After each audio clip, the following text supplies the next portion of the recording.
As the new coach of the Super Eagles gets ready to release his first list of players ahead of the World Cup qualifiers in March, there is much anticipation regarding what the list will look like. Speculations about the players in the list has evolved into rumors about certain new players potentially making their debuts for the Super Eagles of Nigeria.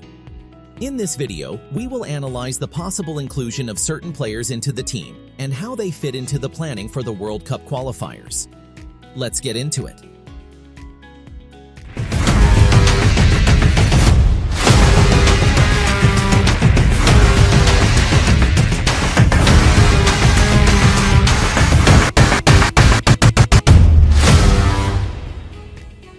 As we get into the video, we implore you to subscribe to our channel. We urge you to keep supporting our channel by subscribing, liking, and sharing our videos as we strive to create a lot more exciting content for your viewing pleasure. On to the video. With Nigeria on the brink of missing out on the next World Cup in 2026, new coach of the Super Eagles Eric Chille has his work cut out for him to turn things around. A lot of people have speculated that he will play it safe and stick with the present crop of players, and only tinker with the team once Nigeria has qualified. On this channel, we were planning to make the bold claim that this would be a recipe for disaster. A wise man once said that it is ridiculous to do the same thing over and over again and expect a different result. Fortunately, there are speculations that certain players in the diaspora who have been on the fence for a while about playing for Nigeria are about to make the nationality switch and play for Nigeria. It must be noted that, with the present set of players after much tinkering, the best Jose Posero could get out of the players was a largely defensive formation that took Nigeria to the final of the 2023 Nations Cup. Nigeria is presently in a situation where not conceding goals or losing a match would not be enough. It has to score goals and win all its matches. In order to do this, the areas in the team that need to be fixed are mostly the midfield, the transition to attack, and selecting the right attacking combination. It is hence imperative that new players be included in the team to strengthen the team. For the World Cup qualifiers, it has to be players with the passion and grit required to get the job done. To fix the midfield, several different strategies, combinations, and players that fit those combinations would need to have been explored. Unfortunately, Nigeria has only 2 months to prepare, and there won't be sufficient time to explore all the options before it. Also, there may not be enough time for certain players to make the switch to play for Nigeria. In this channel, we have suggested several players that are options in midfield for Nigeria that could produce the required impact and potentially solve Nigeria's midfield problem. We would like to make a bold claim that one player that cannot be ignored in efforts to transform the midfield at this pivotal time is Chrisantis Uche. Considering that he has played for Nigeria at youth level, he is an option ready to go. He practically is a more immediate necessity than Carney Chukwuemeka, Lesley Ugochukwu, or Ethan Nwaneri, who are only more likely to be able to complete their switch to play for Nigeria prior to the World Cup if Nigeria qualifies.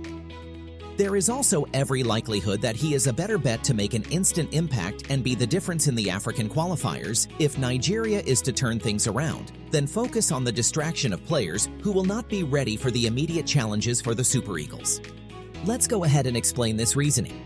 In African football, one thing that is very key presently for success is passion and physicality, or grit. The teams with the most technical talent and potentially the better technical teams are now finding it difficult to remain at the top in African football. Teams like Morocco and Senegal struggled to make an impact at the last Nations Cup, not because they no longer had the best players, but because other teams wanted it more and were ready to go in with more passion, drive, and physicality. Consequently, with the present set of players, there is a level of comfortability that will make it difficult to pull off wins in all of Nigeria's next matches. In the Super Eagles, apart from Victor Osimhen, Ademola Lookman, and maybe Moses Simon, the level of passion shown in matches is relatively average. Presently, the one thing that will be very pivotal in building a winning team that can compete and excel against fellow African teams is grit and passion. One player that encapsulates these qualities is Chrisantis Uche. Anyone who watches his games in the Spanish league will see he has these qualities in spades. He is not only able to constantly win the ball for the team, he is also so technically gifted that he is able to drive the team forwards towards attack. In a two-man midfield, it will likely be more productive to pair Chrysanthus Uche and Raphael Onyedika or Wilfred Ndidi based on current form. They will share the ball-winning responsibility, while Chrysanthus can drive the team forward towards attack. In a three-man midfield, Dele Bashiru, Chuba Akpom, or Tino Anjorin can go in front of the pair, which may be necessary in a match against a team like South Africa. Agreeably, Carney Chukwuemeka would be an ideal inclusion in midfield for the Super Eagles.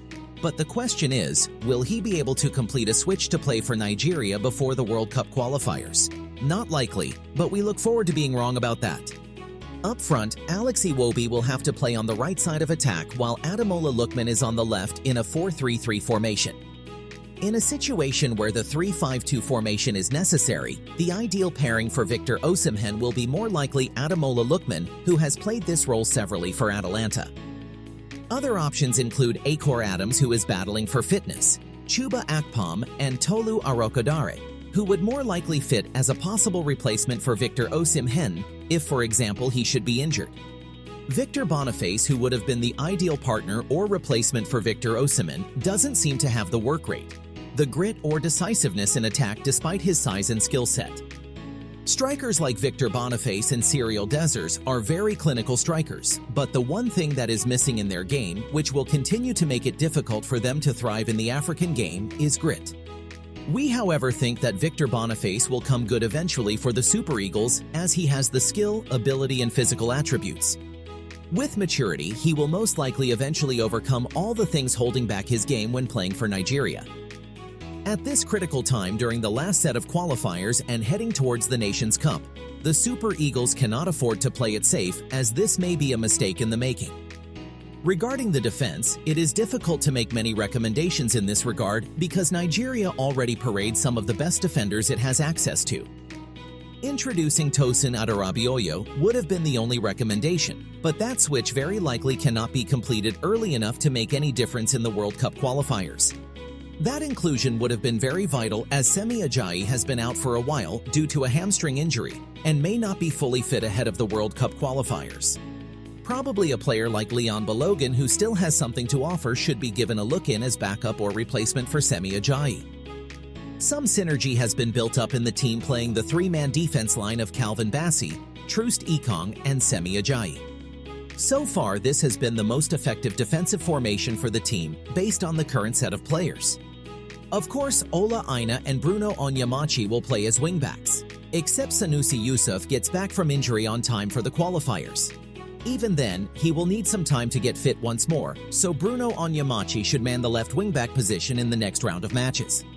Eric Chille would just have to get the defense to stay disciplined.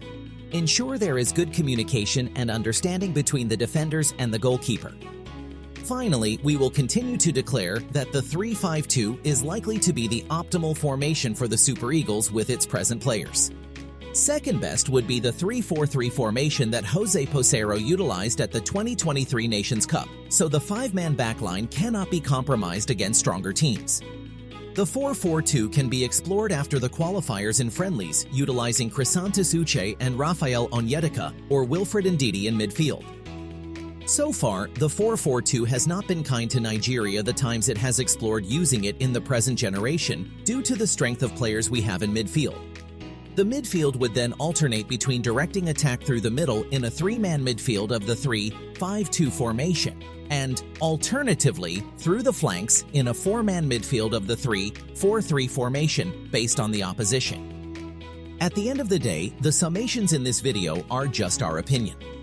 Of the players we have continued to push for, the players that we believe should be invited immediately include Chrysanthus Uche, Tolu Arokodare, Chuba Akpom, Leon Balogun, and Akor Adams if he is fit. Others can be brought in gradually heading towards the Nations Cup to compete for a starting position in the team. Time is of the essence regards finalizing plans for the World Cup qualifiers. We do hope that Eric Chille gets things right so Nigerians can smile all the way to the 2026 World Cup in the USA. Thanks for watching. Again, if you like our content, please like, share, subscribe, and turn on notifications. Also, please let us know whether you have any players you think should be invited or whether you think it's better to play it safe and stick with the present set of players. See you in the next video.